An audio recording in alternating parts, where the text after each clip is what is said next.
History Highlights. Memorable moments from the Council Bluffs metro area past. Presented by the Historical Society of Potawatomi County.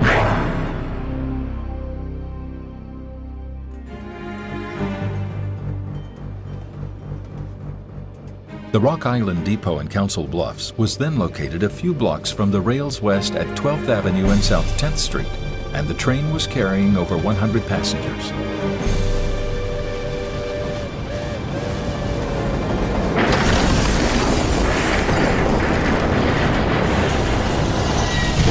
The robbers were on the south side of the track and pulled the north rail. The engine was ditched and thrown on the north side of the track. The tender was piled on top of it, wrong end foremost and bottom side up. The front baggage car was headed up on the bank and the other one laid on its side.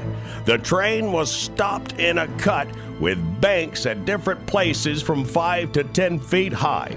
As soon as possible after the train was wrecked, two of the banditti rushed for the express car for the treasure. The two robbers appeared, one masked, the other unmasked. The man with the mask pointed his revolver and said, "If you don't open the safe or give me the key, I'll blow your brains out." Of course, being unarmed and defenseless, he could only comply with the request and with a further order to sit down and keep his eyes off the unmasked man.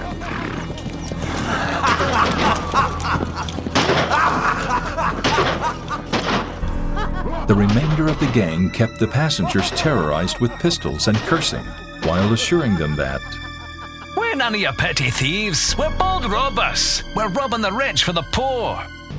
Council Bluffs Daily Nonpareil, July 22nd, 1873. A startling story was in circulation late last night to the effect that the train that left this city yesterday afternoon in charge of conductor Billy Smith and engineer Jackson Rafferty had been thrown from the track between Atlantic and Casey.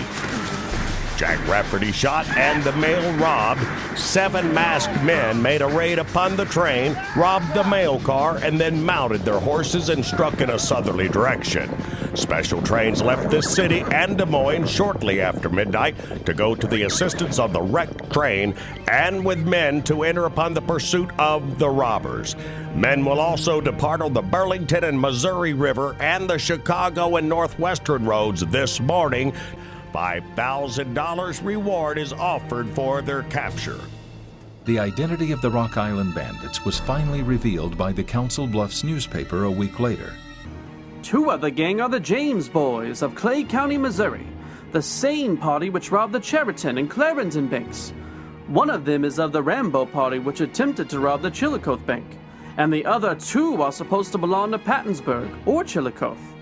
The James brothers crossed the Hannibal and St. Joseph Railroad at Kidder last Friday morning before daylight on their way south, evidently going to their mother's house. This Jesse James is known to be the chief of a gang of robbers, which is a terror from the headquarters in Clay County to Sherman, Texas. Indeed, when it is known that they have committed any depredations, everyone gives up further effort to capture them. That was the first of the 6 train robberies credited to the James gang.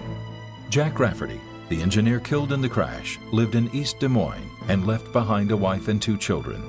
9 years later, Jesse James was shot in St. Joseph, Missouri by Bob Ford. His brother, Frank James, charged a quarter for a tour of the James farm outside Kearney, Missouri, until he died in 1915 at the age of 72. History is never truly lost until it's forgotten, and preserving that history is our mission. The Historical Society of Potawatomi County in Council Bluffs, Iowa.